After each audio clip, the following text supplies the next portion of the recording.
First up, how to keep your knife sharp.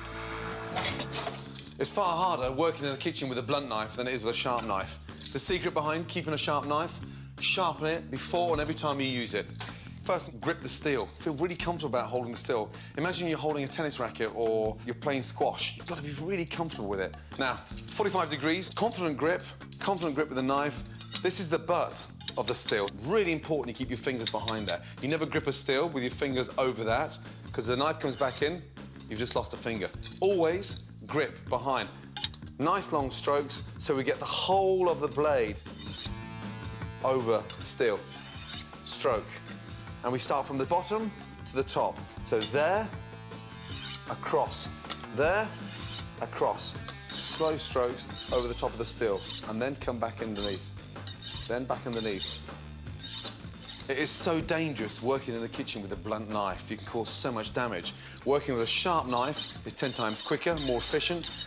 Now, that's ready to start chopping. To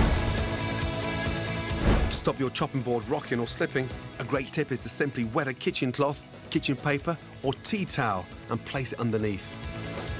Now you can chop with confidence. My next top tip is, get the most out of your humble veg peeler.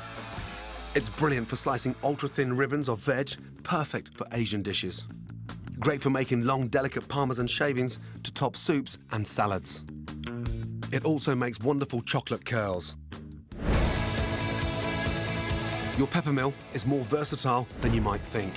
Tighten the top screw to get finely ground pepper, ideal for soups and sauces.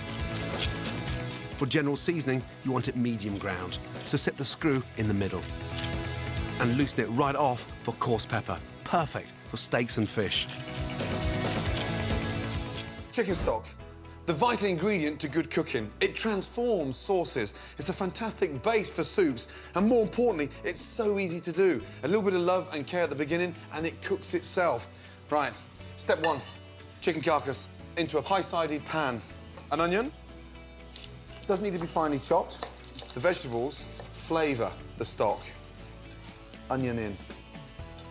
Then from there, cut your leek into nice big solid chunks. Roughly same size as the onion.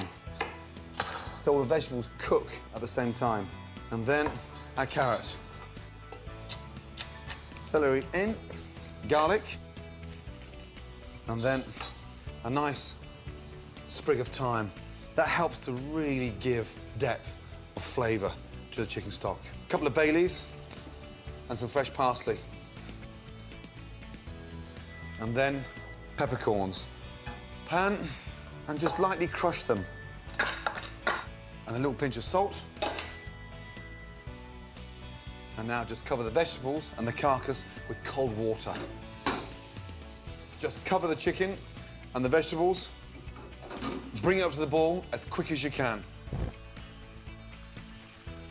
Now, as it comes into the boil, a really nice skim. Take the base of the ladle and swirl that around. That pushes all the grease and the impurities to the side of the pan. Then get your ladle and just tilt it.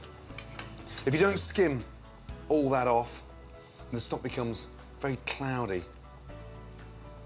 People's impression of cooking stock, then it needs to cook for 3-4 hours at a time. This is one chicken carcass. Let that boil away gently for 30 to 40 minutes maximum.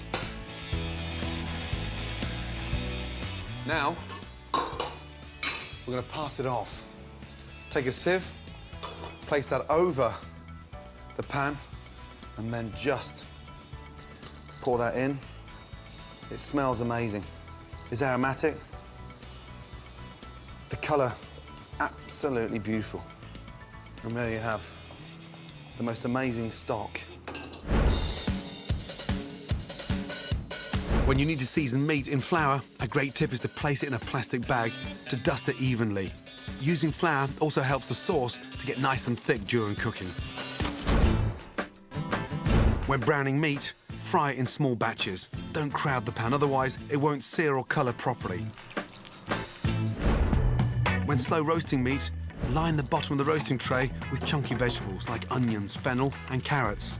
They act as a trivet to keep the meat from boiling in its own juices. Plus, the veg can be the base for your gravy later on.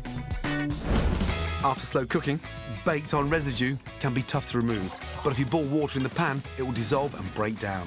Then simply pour out and wash with soap and water. How to chop an onion. This is the root. That's absolutely crucial. Leave that on there. If you cut that off, the onion will start to bleed and you'll start crying rapidly. Slice going forward. Let the weight of the knife do the work. 3 fingers, 1 in front, 2 behind. And this part of the knuckle is going to guide the knife.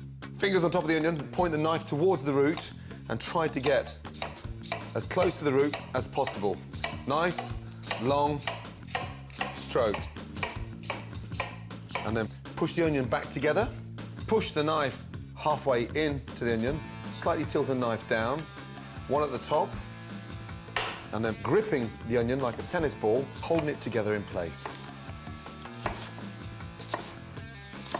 With the weight of the blade to cut through that onion to get to the base of the root. Again, turn it round, up and down motion. And that's what we're left there. No waste, just the root. And look, there, you've got a really nice, finely chopped onion. So much great cooking depends on starting with a high enough heat. If a recipe calls for a hot pan, put it on early so it gets smoking hot. And always remember to preheat your oven at least 20 minutes before cooking.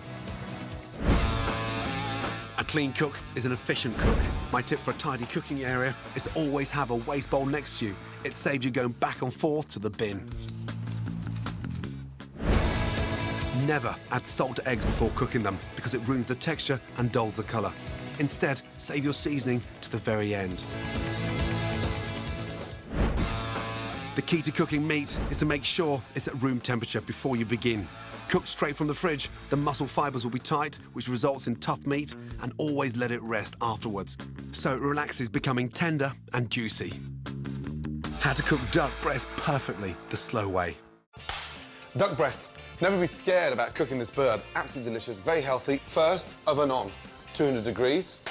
And then, salt, pepper.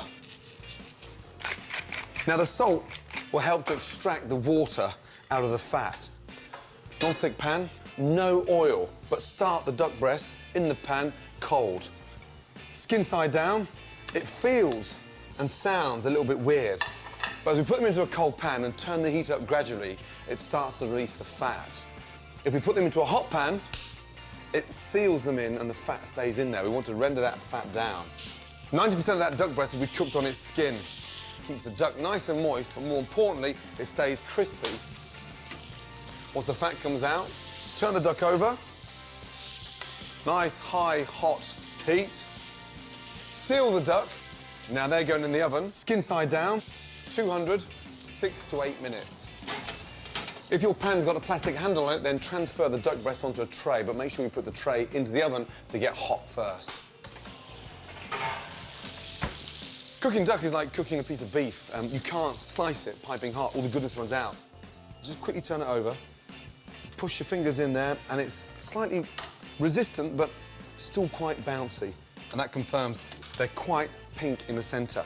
But the important part now is leaving that to rest, let them cool down, and then we'll slice them. Keep that excess duck fat, and there you go. Next time you're sauteing potatoes, you just take them to a completely different level.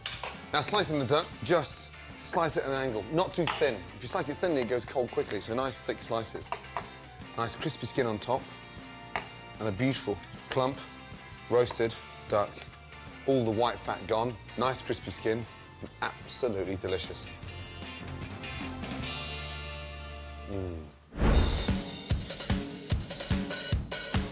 Another slow cooking tip is, when slow cooking stews and casseroles, fat will rise to the surface. To get rid of any excess oils, my tip is to remove them with kitchen paper before serving. This also works brilliantly on gravies and sauces. Many great slow-cooked dishes start by browning the meat. As the meat cooks, lots of flavours get stuck to the pan. To get it into your sauce, deglaze with wine, stock or vinegar. Never add soft herbs at the beginning of slow cooking. They're all too delicate. The tip is to add them at the end for that hit of fresh flavour and vibrant colour. A great tip when frying fish is to always fry skin side down to keep it crispy. And always lay the fillets away from you when adding to the pan to prevent hot oil from splashing towards you.